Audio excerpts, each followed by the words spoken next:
What's going on, people? Welcome to another episode of the Offside Chat, episode 3. Let's introduce the team straight away. We have got Edward in a hoodie. I know this guy's back from the heat, man, because it ain't that cold, brother. What's going on, man? Just comfortability, man. You know, nice little Nike hoodie. That's what it's about. Nickname Man. Teddy, innit? That's it. Do you know that name? That's his nickname. So it's just a little Teddy in his hoodie. Love Well, it. yeah. There's no nickname. This is what my mum called me as a child, so I'm not having Is that. it? I'm not having that. Oh. Ted is what I was called as a child. My mum used to call me Ted. Yeah, man. Look at this guy laughing at my mum. You know, nasty you, No. nasty guy. Nasty. Laughing at my mum. My mum. Look at this nasty guy. Look at him. Bust it up. I can't even defend. You're trying to cause problems. Mummy, come on, man. Yeah. God bless. Laughing at auntie is cool. That It's is cool. very funny, though. You know, I can Track just one, imagine bro. Ed, like at 6 months old, there, just with his glasses on, obviously, because he come out with the glasses on. Just look at my little Teddy. Oh my son. Oh my son. Yeah. All rolling over on the couch. You know, oh Teddy. That is it. I know, like, oh, how long has he been there? Yeah, right. We're here for a football show, though. But big up, Ted. Good to have him back. We missed him last week. Naeem, what's going on, brother? You look like you're in a cell somewhere, man. You look very convict right now, man. Convict, like, it's a product of my environment. No, not at all. No, it's just I think it's the black tea, isn't it, on the background? Maybe I should have taken some tips from my resident fashion guru. Who? Oh, Edward. Yeah, don't worry about it, man. Of course, yeah. What, Mr. Stone Island? Yeah. Was What, it? show them, bro. Ed, you're seeing things, brother. You're seeing things. You seem to be seeing things from me that don't exist. But listen, we're not here for fashion. We're not here to talk about nicknames, Teddy. We're not here to talk about convicts from South London, our brother Naeem. What we are here to talk about is football and it's the Offside Chat. So listen, let's just go straight into it because it was the biggest fixture so far. I know it was only game week 3, but probably the top 2 favourites for the league, and it was Liverpool versus Arsenal, which ended 1-0 Liverpool, an absolute wonder strike from Szoboszlai. But much more to talk about the game. So listen, let's start with Edward. Your thoughts on the game, built up. We already knew what that was. Obviously, it's very early to say who the title favourites are, but if you do speak to the majority of Liverpool supporters, they will say, look, Arsenal are probably going to be rivals. What did you think of the game? I'll be honest, leading up to the game, I thought we'd have a good chance, you know, because I've been watching Liverpool, and as brilliant as they've been going forward, defensively and in midfield, they could be got at. And I thought, okay, with the weapons we have now, our defensive structure, we should have enough to maybe trouble them and make them think a bit more about us as a threat. But then we saw the team sheets, and I think I sent them to you, the group, sent them to other people, and we saw our midfield, and we just knew, okay, cool. He's gone to play for a draw. You have Marino in there. I was thinking, okay, with all the hoopla over the Eze signing from last week, start him. He's got previous at Anfield. Odegaard, you know, he hurt his shoulder a couple of weeks ago, so he's thinking, okay, maybe it'll be a chance for Arteta to maybe play some of the new weapons, even though we did have some injuries, play Eze at least and try and, you know, get a good result at Anfield. But no, you know, Arteta's quite conservative, isn't he? And he went with, you know, the midfield three of Zubimendi, Rice, and Marino. And yeah, when I saw the team sheet, I just thought, okay, cool. He's just trying to keep it safe, trying to maybe nick a result or play for a draw.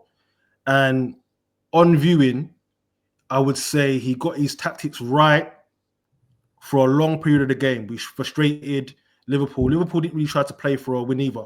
Let's have it right. I know there's going to be, you know, all this narrative about, oh, Liverpool wanted to win the game. They didn't really have much to say in the game, to be fair as well. Ekitike didn't have much to do. Salah was off colour. Gakpo was okay. We nullified their attacking threat. Graven Birch wasn't trying to release Works on time, and Works wasn't great. So Liverpool weren't great. But at the end of the day, winners win, losers explain. So they won with a wonder strike. No complaints with that. The only thing I would say is I want Arteta to be a bit more brave. We have a good top 6 record. I know we haven't lost to them in God knows how long. But in games like this, with the weapons we have now, You can afford to let your defense, which is probably the best defense in England and arguably in Europe, they can rest. You don't need to buffer that great defense with more defensive midfielders and bodybuilders. You can afford to have Eze start because he's going to be the magic. He's going to be the maverick. He's going to be able to release Gyökeres and release Madueke and release Martinelli on time and get things going and just, play with a freedom. And I think for far too long, he's tried to be conservative. And to be fair, it has its merits. But when you lose, it's just so frustrating. When you lose, and in that manner as well, there's nothing you can do with a free kick like that. Those type of strikes, they're goal of the season contenders, yeah? So I'm not even going to downplay that strike. There's nothing Raya could have done.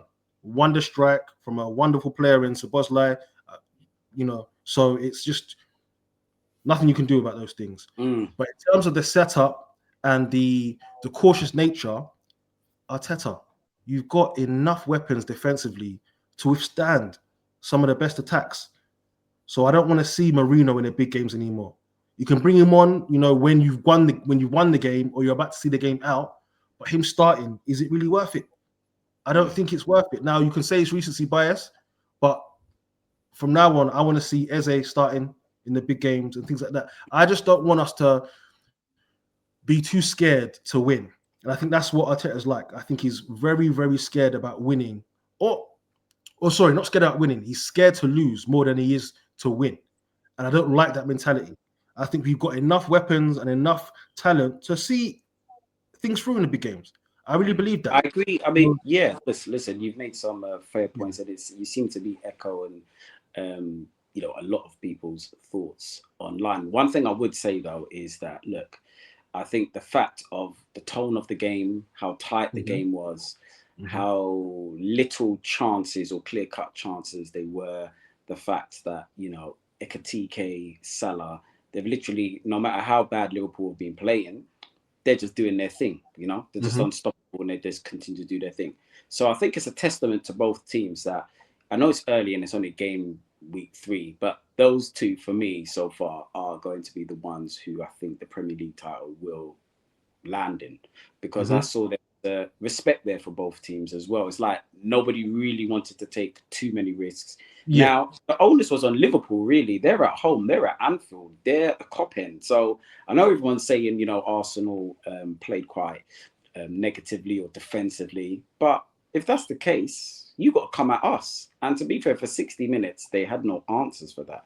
But then on the other hand, again, it was very, as you said, you saw the mid. I think everybody, if you are Arsenal supporter, was very excited before the game. It's probably the most relaxed you've probably been going to Anfield, because Anfield is notoriously a bad place for many to go to. But this, I've never saw anyone say I'm nervous. I think people were excited.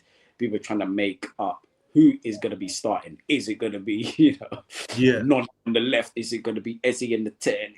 Honestly, that's all it was. And as Ed, my brother, said, as soon as the team sheet come out, you knew, right, this is going to be, we're going to try to contain them. And look, I think you made a fair point. It worked up until 60 minutes. And then Liverpool just started to find a way, started to get back into the game. But I agree with Arteta that you're not going to dominate or nullify them for 90 minutes at Anfield. Like, you're going to be under the cosh. So that's fair to him. It's just that I just kind of feel, it was a wonder strike. And it's taken a wonder strike to win the game. It was going to be something special. And I just thought that, again, Ed wanted, Eze to start. Fair play to, I understand that point. Arteta did say, look, he's only been here how many days?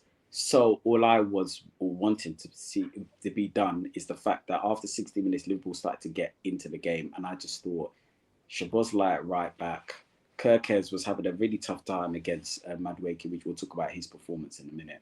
But I just thought, change it a bit earlier. There seems to be, it was under Wenger, and obviously it seems to be under Mikel Arteta, that the magic number 70 minutes. Yeah. I don't know what is going on. I remember going to a game, it could have been 8 years ago with you when we went to our first game. I think it was Crystal Palace. And it's the same thing. The subs, I just find it quite strange. How do you go towards your club every single season, and if there's no injuries, that every game you know when a sub will be made. And so Yeah. I don't So quite we- understand that. Maybe it's modern day football now, but how do you know that on this particular minute, that's where it's going to happen? Like, and if maybe Eze and Odegaard, you just saw the difference already as soon as Eze come out. Chances were made, but he's a rhythm player. He's a maverick, so he needs to feel himself into the game. And you think, can you imagine what you saw what he did in 20 minutes? Can you imagine what he would have done in half an hour? Bring him on 10 minutes before. I kind of think Martinelli, we'll talk about him in a minute, but I mean, you don't want to kick people when they're down, but I can't. No, kick him, bro. I can't blame him because he's not choosing himself there. I think that's a player that was taken out, may I add, the first 2 games. He was taken out of the situation, you know. I mean, sorry, at Old Trafford it was bad. He's taken out the Leeds game at home. And again, Ed's made a great point that you've got one of the best defenses in Europe. Okay, you've got Zubimendi in there, Rice in there. You've added another so-called, you know, bodyguard in there as well. And then plus, up front, you've basically got the 2 attacking players that could probably win you the game is Gyökeres and Madueke. And we will talk about Arteta's tactics in the next segment, but that's where my main concern was, that you haven't got Havertz, who is that extra midfield player, because that's where he plays, isn't he? He comes deep, he's the extra midfield player. You've got Gyökeres, you have to play to his strengths, and he needs service. Service is not just Madueke, because you had a great chance with Martinelli at the beginning where you could see, I was watching the run because I'm watching all of Gyökeres' runs, and I'm watching it and I'm thinking, he's got a little bit of change on Konate. Play it through. You could see the through ball was there, but Martinelli's head was down, as it usually is. And then by the time he looks up, he's going to be offside and he has to go back. So very disappointed. But what I would say is that, listen, it's a 1-0. It took a wonder strike. These 2 teams are going to go at it, I believe, in the Premier League. I think they're very difficult to beat, both of them. Obviously, Arsenal defensively, Liverpool their attack, and no one dominated. Sometimes when you see these title races, it's 3-0 or it's 2-0. It wasn't that. It was a tight game. So that speaks volumes of the competition. Naeem, what did you think of the game? I think you both summed up pretty well. I think it was a game that was going to be broken by something spectacular in a goal-wise, or a massive mistake. And I mean, I think there's some talk about Raya, about this and that. I think no one's stopping that free kick. I think, you know, I think he said it himself. I think he said, by the one he's hit for Hungary, it's one of his best ones he's hit. And, you know, it needed something like that to break the game. I thought for the first 60 minutes, I thought Arsenal were in control, to your point. I think the frustration was you felt that there was another gear Arsenal could go to going forward. And I think Ed made a great point. You see the team, they went to play for, I mean, even if Eze had started left wing, I would have said, okay, you know what, maybe he's trying something different with Marino playing there. But you knew the point he was going to play for a point. And I think it's more frustration, I think, from Arsenal side, because I think we're stepping back and looking at the game. There's not many teams that have gone to Anfield recently and just control the pace. You don't normally see that. Normally Liverpool just come out up and buff. It wasn't like that whatsoever. I think the Eze thing partly is because you put Eze in the positions Martinelli was in the first half specifically. I think Gyökeres would have had at least one chance, right? I think it was very clear. I think, to be fair to Arteta, he did make some, you know, offensive changes. Maybe he thought last 20 minutes, you know, that magic number 70. I think you're right. If it remained at 0-0, yeah, and I think that was the game plan, and it was working. But yeah, it was, you know, strike, reason. And you know, you could see where he was, you know, with Odegaard, the ball in from Eze, Gyökeres didn't read the run, so maybe a bit more time for him as well. But I think the difference, what I noticed was, without Havertz has got the ability to drop into midfield and play in that false 9, where Gyökeres, I think without Odegaard there, and when he set Marino up behind him and Martinelli one side, I think you're not feeding. There's no point playing Gyökeres for me in that aspect. Yeah, you might as well play Martinelli in the 9 in that aspect. You could have played Marino in the 9. Yeah, so it is a bit confusing in that aspect for me in that setup. And we'll talk the tactics further on, but I thought draw was really a fair result. Arguably was the best free kick you might see this season. We've seen already. And, you know, I thought Mosquera was very good coming on. Well, this is what I'm going to come on to next, because let's just look at the standout players for both teams. I think Szoboszlai, I think Naeem has been on the receiving. He's my guy. I'm gonna give you your flowers, Naeem. Don't worry. Do you know what I mean? Yeah, I think Naeem's been on the receiving end of Enzo Fernandez. We do like to tease our brother Naeem, but Szoboszlai has always been a guy who Naeem has said, one, he finds very good looking, and two, is a fantastic football player.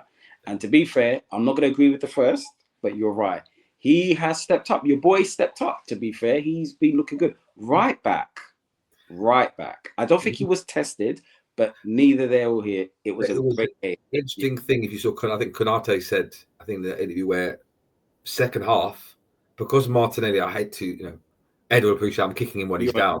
Martinelli. Kick him. It was that they said, Konate said, look, I can cover him. You can, and that's where I think you saw Liverpool being a bit more creative, maybe a bit more of a threat in the second half, and that was partly because of Szoboszlai getting a bit more the ball, basically saying, you know what, I don't have to worry about Martinelli. Yeah, he started stepping into midfield a bit more, didn't it? I saw him. He did. He started into midfield a bit more. Started pinging some passes into the attacking channels. Yeah, I saw it. He had a good game. What did you think of defensively their new left back Kirkers? I thought he had a bit of a tough game, Ed. Do you know what's frustrating about that is, listen, we want Noni to do well, and this is probably his best game. I know it's early days, but could you imagine if it was Saka that was playing against Kirkers? It could have been a different kind of day, because as good as Madueke was, it just wasn't enough. He had Kirkers on the ropes a little bit, but he didn't go for the kill. I think his decision-making was a bit sketchy at times. There was a chance in the first half where he could have actually just laid it off to Martinelli, and he's gone for the shot, and it's deflected, and he's gone for a corner. And it's like these situations where this is where I want Madueke to be a bit more intelligent. I'm not saying he doesn't have game intelligence, but even if it's Martinelli, lay it off. That's the best decision. I don't want you going for goal when you don't need to go for goal. I don't want you, doing things where you're costing us. And it didn't cost. It cost us ultimately in the end. But he was the reason why we lost the game. But it's just like, if we had a much more competent winger, in my opinion, I think Kirkes, he probably would have been thinking, okay, I'm going to quit. But, he weathered the storm, I think, Kirkes. I think he weathered the storm. He grew into the game a bit defensively. I slightly disagree. I hear your point. I just think, and I know Ed hates this context, but I just think, look, it was Noni's second game on the right, which he played for Chelsea. That's his position, though. That's where he plays, right? Yeah, no, he does. And it was his second game. I know, obviously, he came. It got switched after Saka's injury against Leeds at home, which is a bit different. Mm-hmm. But I thought he started very nervous, and then he had one ball over the top, and I saw his pace. Mendy. Yeah, and I thought, you can see he started growing into the game. Yeah, maybe one or two decisions, Ed. As I said, I think it's fair. And I think that will come. But I didn't feel like, and he was missed, because you made a point, Saka was missed, but I didn't feel he was missed. I never looked at that side and thought, I never looked at that side and thought, I know Saka would have. You're right. You've pointed that out now. And 24 hours later, I'm like, I think he probably would have caused a bit more problems. But I think that's a suspicion. Do you know why? Because they're different. And I like that. They're different because Noni is direct. It was refreshing to see someone. I'm not passing it back. So either way, I'm gonna beat you on the right. You're right. Maybe the end pass, one or two improvements. But I thought I've not seen a player that has replaced Saka, and I'm talking about for a long time on that right flank. That adequately, right? Exactly. Yeah. He did it. No, you're right. They bring different things because Saka ain't doing those long runs, man. Come on. No, he's not trying to stretch the play like that regularly. But he did do that. What would you think of Van Dijk's performance, Naeem? I thought it was good. I think he mastered the back line very, really well. I think, to be fair, I think if you look at it going into the game, Liverpool have been quite porous defensively, haven't they? Let's be realistic. And we were thinking, you know what, just getting behind. I thought they defended really, really well.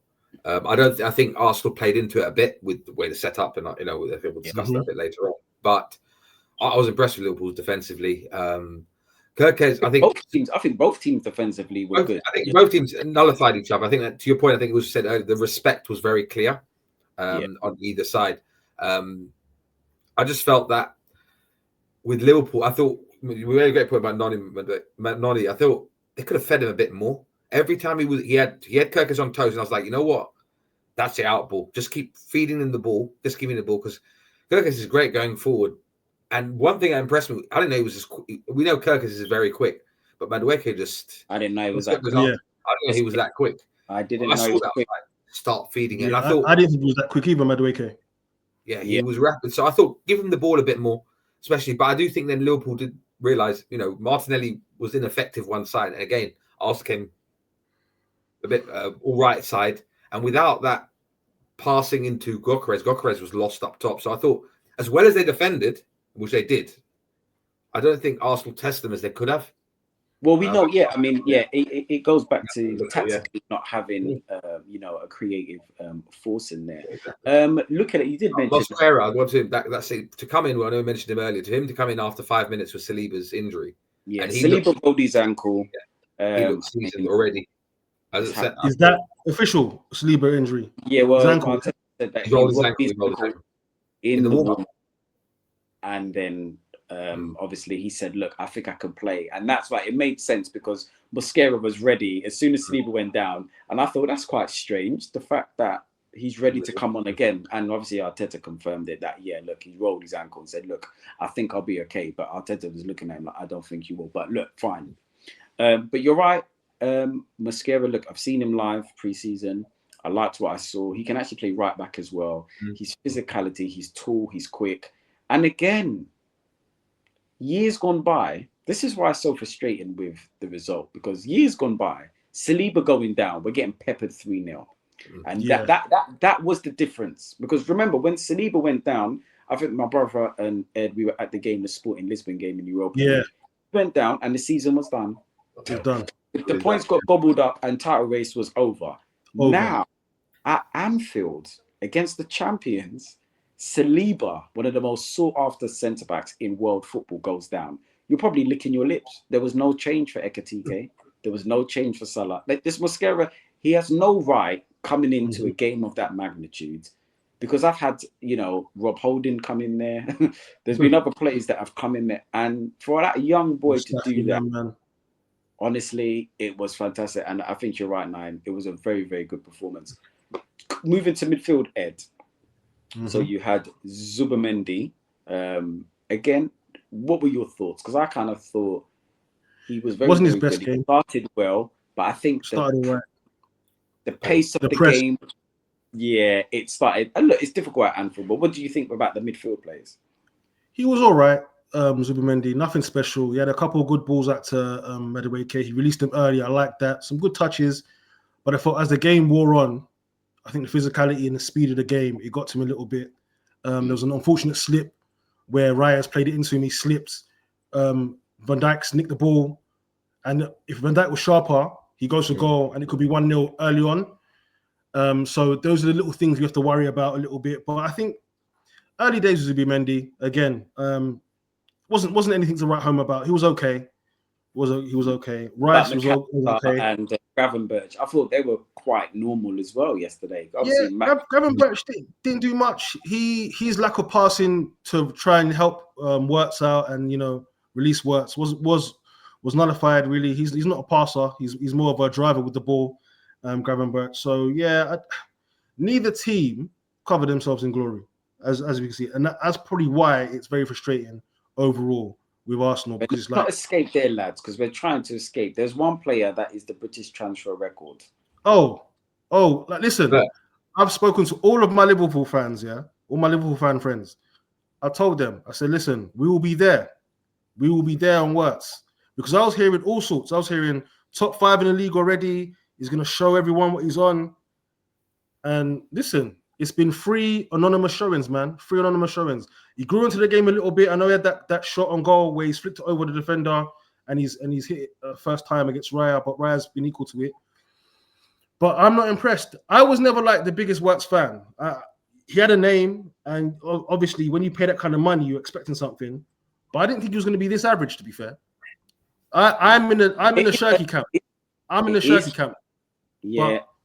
But I wasn't on this Wirtz train, but I'm I feel a bit vindicated. Obviously, it's early days, only 3 games into the season. But what I've seen, yeah, if I'm a Liverpool fan, I'm not happy. Because at the end of the day, he didn't make the price. But unfortunately, you're judged by the price. And everyone I know, when it's your player, suddenly you wanna ask for calm. Oh, wait, he's gonna show you this. He didn't set the price.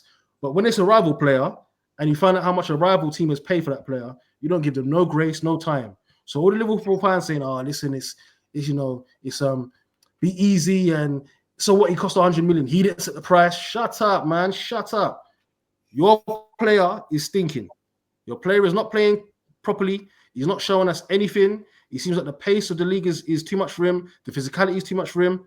We're going to need to see you step up, my boy. We're going to need to see you step it up because that's 116 million. Yeah, British transfer record. You've broken, by the way. We'll talk about it later. But it is early. Yeah, it is early days. Early, but yeah. a player. Come on, a player. I think if you spend that much money, though, you expect results straight away. We were going to talk about players later on that got the record's been broken, and you expect them to deliver straight away. Arsenal spent 100 on Rice, deliver straight away. So I completely get it. I do think the pace. I do think one thing though in the second half, he did look a bit better, and the reason was I think was when they brought Curtis Jones on. They look a better team. I think Zubimendi was tired a bit as well. He was tiring, and the physicality, and I was thinking that if Norgard would have been brought in, a play with his physicality as well against him, I think he would have caused him a lot more problems. I don't mean works causing him problems. I'm talking about that type of player is not easy to play against. Like, remember, whether you like Norgard or not, this is not a midfield player you want to play against because he's very aggressive, and I thought Zubimendi tired a bit. But let's talk about. Right? He's injured, I don't ever want to see Norgard playing in the big games, man. No, if we see Norgard in the big games, Arteta's lost his mind. I think to see out games, though, I think he would have come on. Fair enough. No, I think he would have come on. Yeah, no. I think it would have been a bit different. I don't think that free kick would have been given. I know, obviously, Zubimendi brought, for that Szoboszlai. See those stuff. I think he is got the nous. He understands the dark arts, and the away game there. These are I would have gone nasty, gone 1-0 up, and I would have put Rice and him, Zubimendi off. I said, listen, just lock up shop, you two, man, because and he'll be able to do. But I hear that. Before we move on, let's talk about the strikers. Obviously, Naeem, you had Salah, another quiet game against Arsenal, and Gyökeres. What were we know your agenda, but what were your thoughts? Agenda, wow, that's a sweeping statement there about an agenda. Mo Salah, he's crossed his arm, so we've that's right. That's more like it. Go on, agenda. No, Mo Salah. I'm going to give credit to. I thought Calafiori had one of his best defensive games. Top game in a long time. Going forward, we know he's really, really good. He's a bit unpredictable. I've always thought he was a bit weak defensively, especially at left back. But I think that's his best game I've seen him defensively for us. Yep. 100%. I haven't seen him that. So I think I'm going to give credit to that. And I think defensively we set up. I think didn't give him as much space behind. He's lost that yard a bit as well, so it's easier to play against in that respect. Martinelli, as much as what we say, he does track back a bit to help out. So I thought Salah wasn't great. And Ekitike, listen, I was conflicted with Ekitike with the links and how much. But I know it's 3 games. I've actually been quite impressed. I've actually been quite impressed with him. He's a dangerous boy. Very dangerous. But again, nullified. Gyökeres, though, everyone, I think Ed made a great point before on the group chat that now all of a sudden, I've just never seen this behavior before. Now everyone wants to know about the touches, technique. We run the channels. We've had strikers that are very good. We've had Gabriel Jesus his touches are immaculate.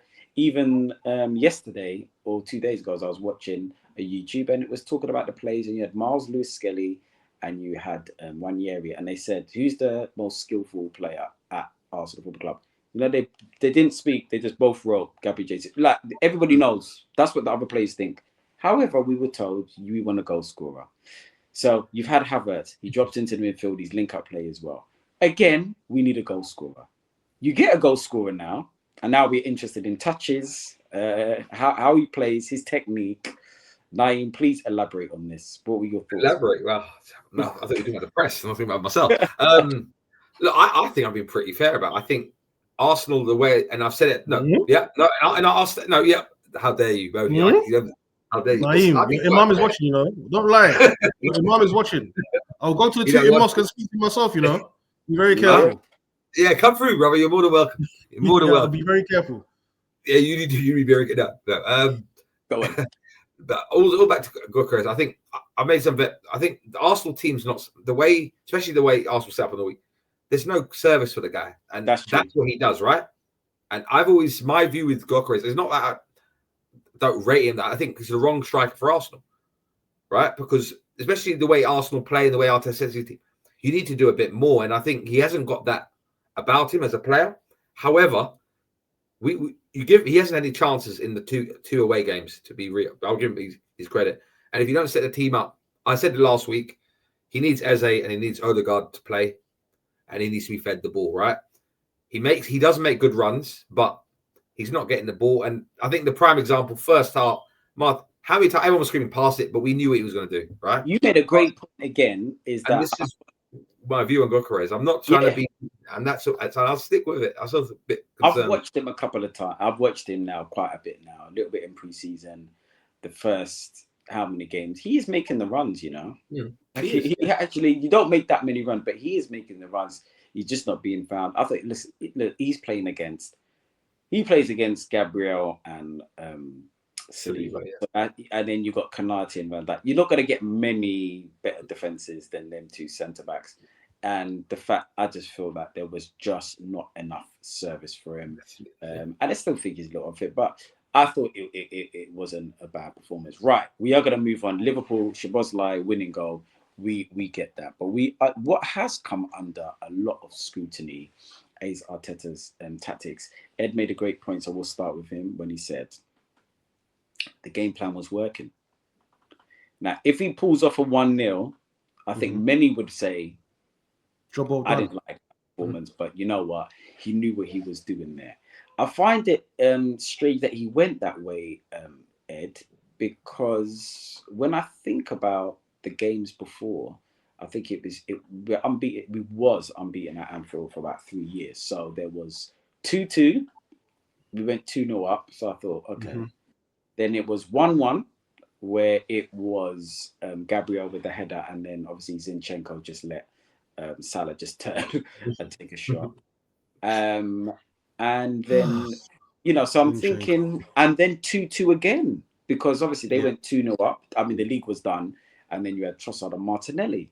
So it's not like we don't score at Anfield, and we're better defensively now than we have been going into that. So do you think it's fair, the scrutiny that he's under? Because it's very early, by the way. It's the third game.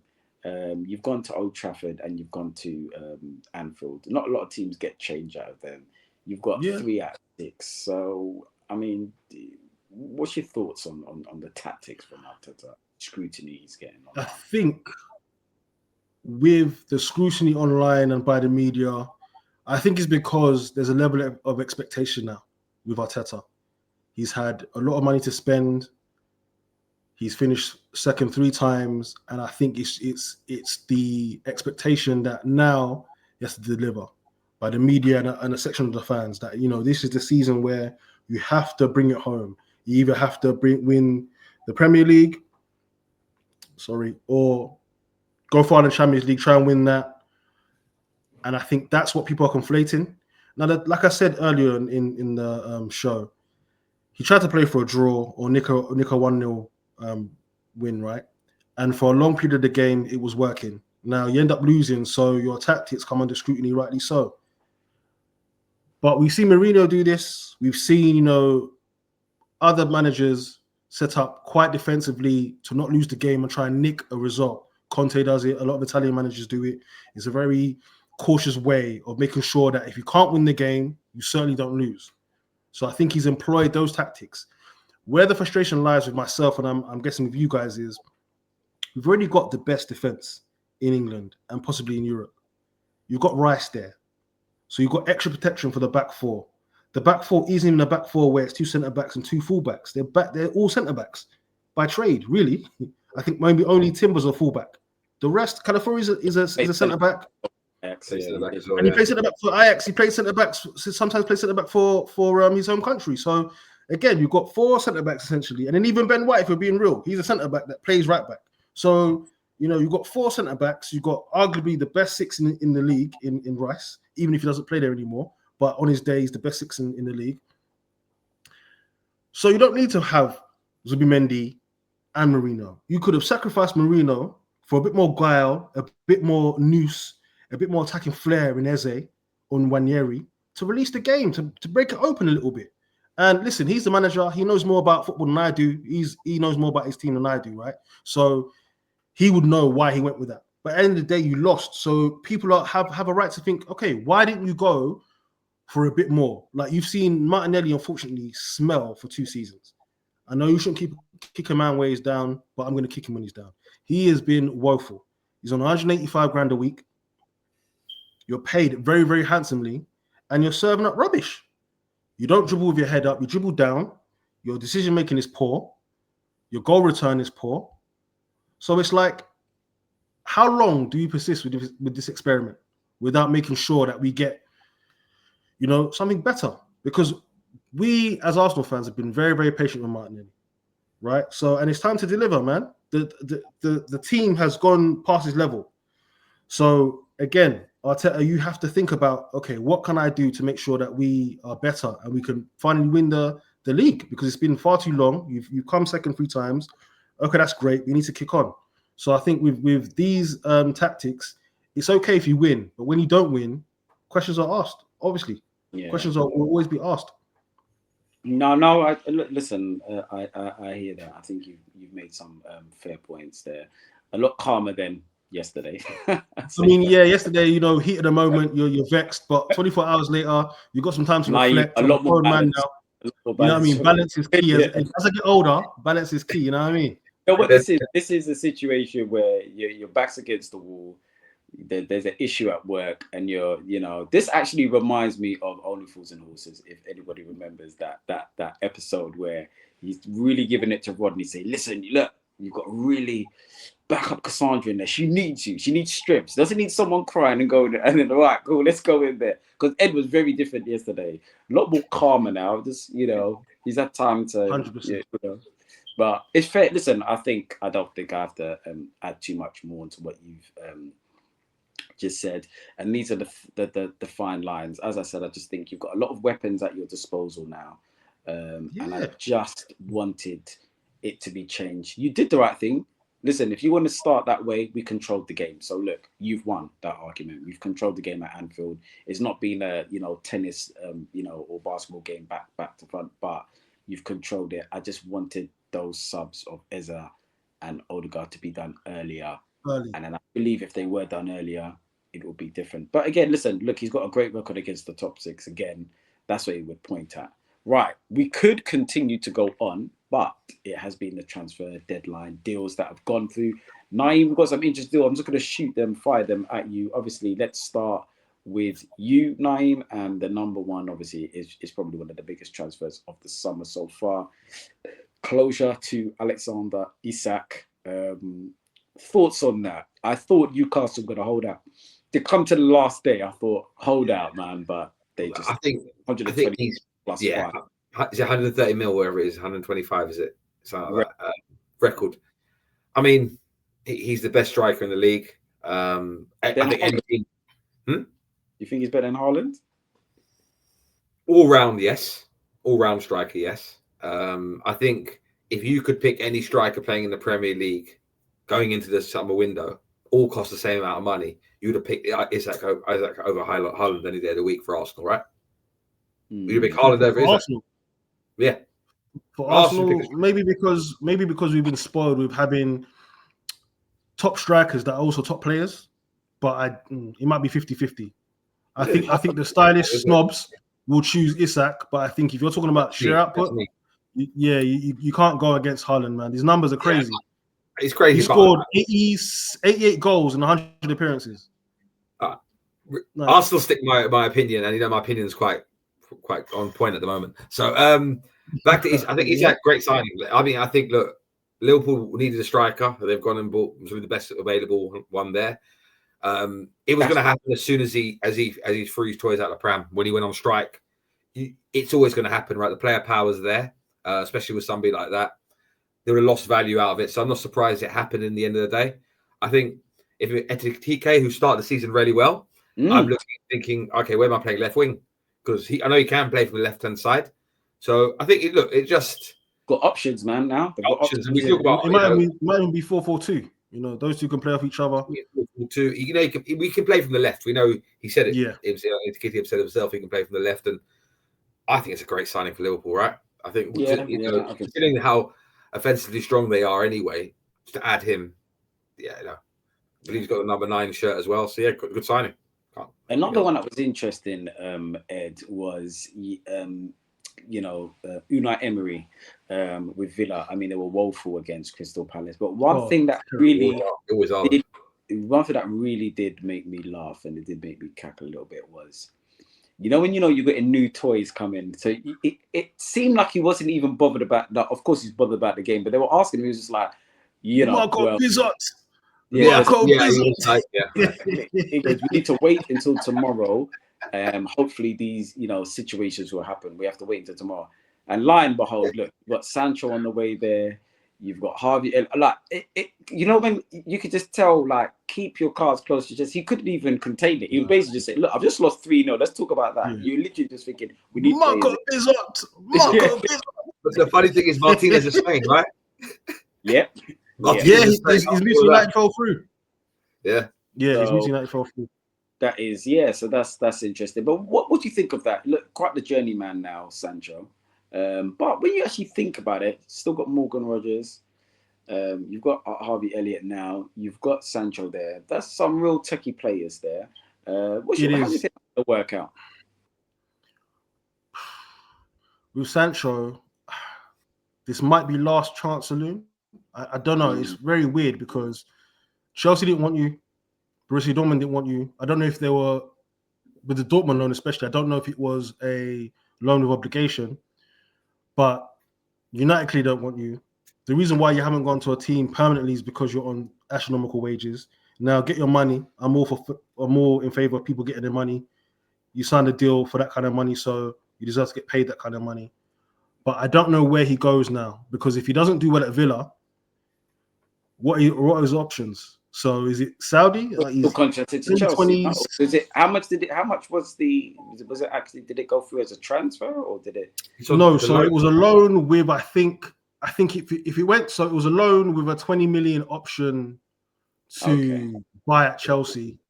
But if they didn't take that loan option, was it obligation? Also obligation. They didn't take the obligation. They had to pay 5 million to United, so they just gave United 5 million. So they just said, we'll give you 5 million for your troubles, and take him off our hands. Yeah, that was back then. Yeah, so he's gone to Villa. He will do. I think he will do well. He needs to do well there because there's a player in there, and I think Emery's record with those type of players, those tricky wingers and those attackers, is very good. Morgan Rogers had a hell of a season last season. Watkins has been playing out of his skin. Rashford went there and he was down in the dumps. And look, he's now playing Barcelona now off the back of that form that was. John Duran nicked a move to Saudi for 70 million. I know it's Saudi, but listen, you don't go for 70 million if you're not worth something to somebody, right? So, he was looking like a real handful in the league. So I just hope that Sancho knuckles down. I know it's Birmingham; it's not the most glamorous area in the country. Wow, that's no need for that. Maybe that will help him focus because again, the distractions in Manchester, the distractions in London. I'm not trying to cast aspersions, but maybe he can just knuckle down, go to training. I'm stepping away from whatever Ed has said. Listen, I love Birmingham. Just make it clear. I love Birmingham. I love Birmingham too. But if you compare it to London, if you compare it to Manchester, are there that many distractions? I don't know. It's a great city. Of course, it's the second city, so it's a great city. I've got a lot of love for Birmingham. But is he? I don't think Sancho's really the party boy, though, is he? He's quite quiet. I've heard, quite reserved. I've heard, maybe a bit too reserved as well. I've been told. I don't know if he's a party boy per se. I'm just looking at the landscape of those two cities, Manchester and London, with the distractions that are there. It's just because it's a major city, nightlife, XYZ. So that's what I'm talking about. I'm not trying to say that he's on the scene and he's gotten, being snapped out of nightclubs drunk and falling into the cab and all that kind of stuff. I'm just saying, in terms of being able to knuckle down away from the bright lights, Burnham seems to be a type of city where you can do that without having to worry about, am I going to be packed, coming out of a nightclub 2 o'clock in the morning when I should have been, home sleeping a night before a big game. So that's what I'm saying. It's just one of those things where I'm just trying to save you if you ever go to Birmingham. Birmingham, That's all I want. That's all listen, I want. I love the ball ring. Birmingham's a lovely city, man. So it's cool. Yeah. It's cool, man. Naeem, what were your thoughts on Spurs signings? Because they've been a bit busy recently. Obviously, Xavi Simons, and then now Kolo Muani. Looks like the event still fell through, so they've got him on loan. What's your thoughts on these two? Xavi Simons from the outside, I think everyone, you see all the highlights. We're talking about typical. It looks like a typical Spurs player, right? Really good offensively. Techie, you see all his stats and everything. The only one thing with him, and I thought initially great signing, right? Because everyone's talked about he's come through Barca Academy. He's played on, he's still relatively young, he's 22, 23 still. But then it also thinks, right, he went for 60 million euros, I think it was in the end. But Spurs, again, were the only team in for him, really. I know Chelsea, there was talk about it a little bit, but Chelsea linked to everybody, right?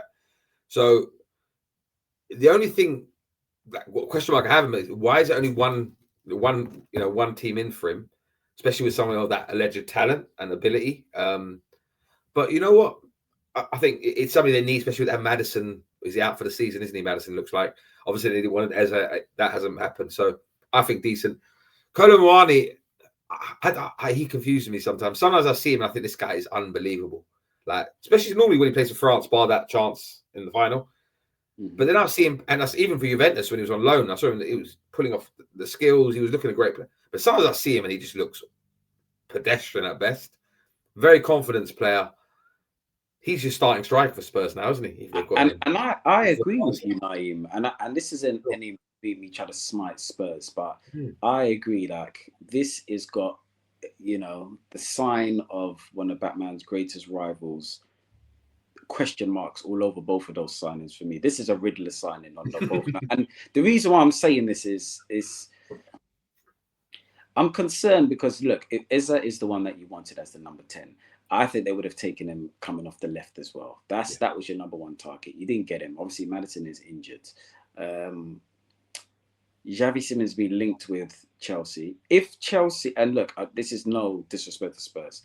If Chelsea want a player, and you've seen what has happened with Eze, if Chelsea want a player and Spurs want that same player, I think we all know, and the Spurs supporters know, and the board know where the player is going to go. So it's clear that they prioritise Garnacho over, because he's literally just been waiting for Chelsea all summer. My question marks here is, look, and I hope he proves me wrong, but look, fantastic player, a legend when it comes to social media in regards to, clips before when he was at Barcelona.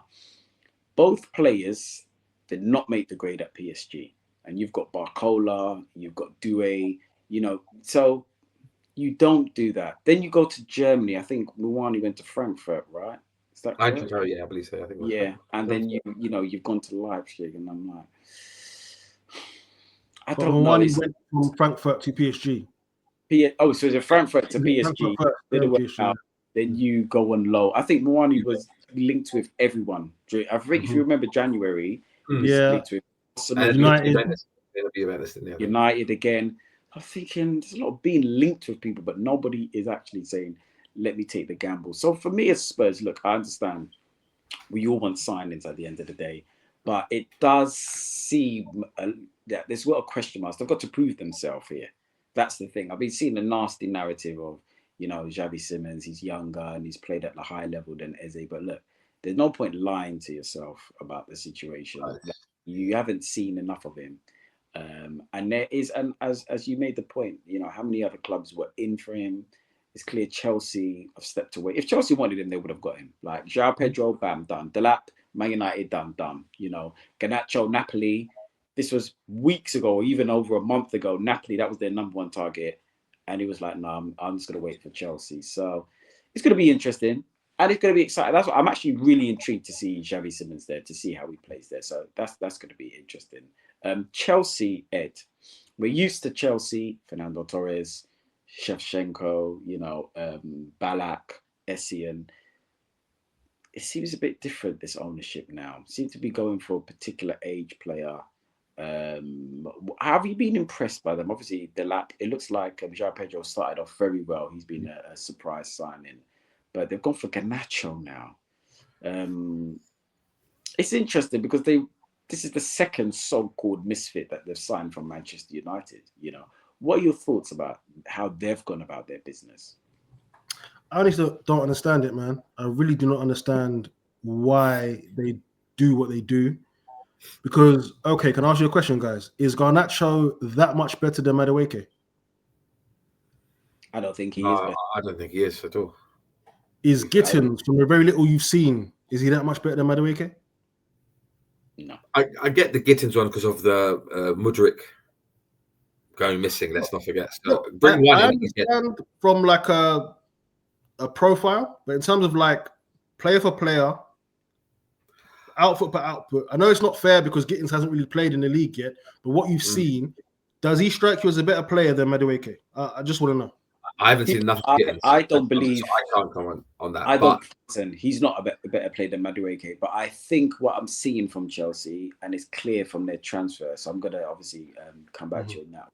That I can't complain. This is why I asked you that question, because I seem to be having question marks on the players they're signing, but there is literally top. They're the best sellers in the Premier League. Yeah. Yeah. Like, so these players that we're looking at Gittins thinking, why would you want Gittins? These guys they're selling these fringe players for 30, 40 million. Yeah. And clubs like us cannot sell anybody. We can't sell for toffee, and it's annoying. Do you know what I mean? So look, that is why I think their model is going there. Because I don't think Gittins is being bought to go straight in. I think he's been bought potentially to be sold on. If he works, he works. But I just think because they're back in the Champions League, I was expecting them to be going for a different type of player, I mean, the model is to buy under a certain age profile. So I think it's 25 and under. Stick them on crazy year contracts, or like 8-9 year contracts. They've got some gems. I like that Estevao. I think he looks like a real player. The Andre Santos, the midfielder they've got, he looks like a decent player as well. But for all their sales, they are making us some hefty losses. I think they sold Nkunku for half of what they paid for him. I think they paid 60 odd for Nkunku, sold him for 30 million euros to Milan. But I think the profit weighs it up, though, isn't it? Don't get me wrong. I think they sell very well for their academy, don't they? Yes, well. they do sell well. Yeah, I just think some of the moves they've made, they've signed that Bonanote on loan. That for me, I have to be very careful. Sorry to interrupt you, but that is a weird one. The ownership stuff, like the Strasbourg and the Blueco. It's just short because there's the Blue Company, which is their overall arching group, bought a Cisco, I think it was, and then something happened, and they've done a deal. It sounds like so they take a player off Brighton. There's something next season. What's happening? It's the murky side of football. And they seem to be very good at the murky side of football and selling well and finding loopholes and all them kind of things. So fair play to them. But I just don't understand the rhyme and reason. And I think some of the players they bought is not making them materially better. I like João Pedro. Yeah, I'm not. Gittins, I'm not too sure about. Garnacho, I'm not sure about. That's going to Palmer's a player. He's injured though. Isn't it? Garnacho, that would be an interesting one. The same way with Sancho, is interesting to see. He doesn't start Garnacho. He won't start in that team, right? No, but again, it's depth. It's depth. I know Estevao is now the starting winger because obviously Palmer's out and stuff. But yeah, with Chelsea's business, I think you have to ask a Chelsea fan what's going on. And I don't know if they understand what's going on. I know my brother Samson is not happy with some of the moves they made. I know he wanted a goalkeeper. That's a surprise, right? He wanted Donnarumma, I think, and he wanted another goalkeeper, but they didn't get one. So it's a situation where it's like there's still question marks. I think Chelsea are going to be a decent side, no doubt. But yeah, their business it hasn't moved the needle for me. I must admit, it hasn't moved the needle. I think Eddie Mengo put the keeper. The lack of buying as you said, Donnarumma's there. Yeah. Right. How money they've made as well. I mean, net wise this year as well. They could have gone and spent that money on him. Easily made a better goalkeeper choice. We did mention 2 players ex-Manchester United. We have to talk about Manchester United in their transfer window. Obviously, over 200 million pounds spent on the forwards. One forward does not want to take penalties and is a 10th penalty taker. Is not starting for the club. The best forward, who actually has been looking quite dangerous, Cunha, cannot score at the moment. Hasn't scored all in pre-season. Now he's injured, unfortunately. And in Bremo, was it 2-2 for him? Against Burnley, give it against Burnley. So it's not looking great at the moment. They haven't strengthened even more. A new goalkeeper's come in. My question to you guys, before we kind of wrap it up, is: it seems that I know you're bringing players in, and it looks like Manchester United supporters, they always want to buy. But shouldn't the concern be about the players that are going out and the impact that they're making for those teams? McTominay, player of the season last season.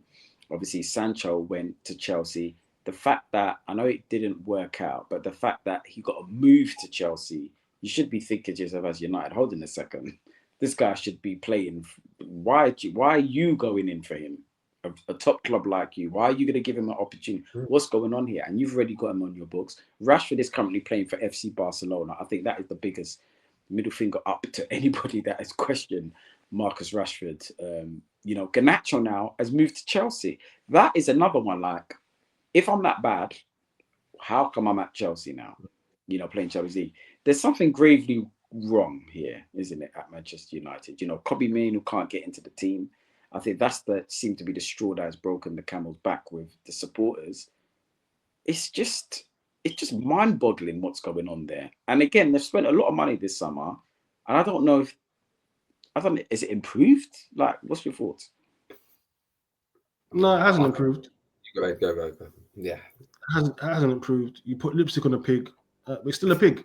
So yeah, let's have it right. It's still a pig, bro. Like, I don't know what else to say. Because those 3 signings, the forwards, on paper, listen, in Bremo, you can't do any more. I think 20-something goals, fantastic. Cunha, listen, I mean, it's a shame he's injured now. The jury's still out, but I don't think they're in a position to be having time to bed people in. Sesko is the one that I'm actually interested in, because I don't know if it's I don't know what you're bedding in him for. I don't think you're in a position where, what are you waiting for? He should be starting games. He started against Grimsby. Why wasn't he starting against Burnley? What's going on? They played Cunha up top, didn't they? And I think the concern was when Cunha went off, they didn't even bring Sesko off the bench. They brought on Xerxes, didn't they? Which I thought was alarm bells. I think I pinged Selbed. It was like, that was alarm bells, right? In terms of, I think one thing to say, and I'm just talking Sesko because I do rate him as I'll stick with my comments for at least a few more games. It was the celebration when he jumped in there. I think that's what sold you for. Oh my God, he can jump that guy. Yeah, exactly. And some of the duels he was winning, I mean, wow. I mean, that's what it's about. No, I think. I mean, one thing we know about him before across is all about confidence, right? He wasn't confident about taking Havertz's position, right? And then that's one of the, that was some alarm bells which were called out by both yourselves, and I'll give you your credit, right? However, we've also got to think about the situation. He's got into United, which is a bit of a mess, right?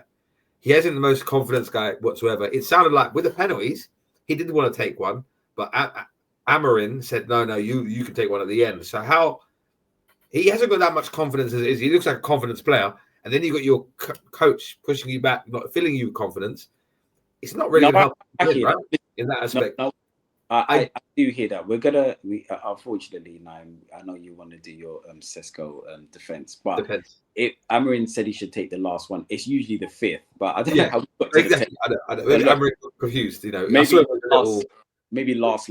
I don't know. But listen, lads, it's been an honor and a pleasure again. Guys, don't forget to subscribe, like, and share on our channel.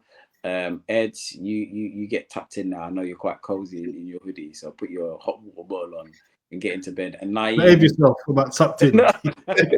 still all cuddling in there. It's not even that cold. But guys, we will see you next time on the Offside Chat. Thank you for See you guys. Peace out.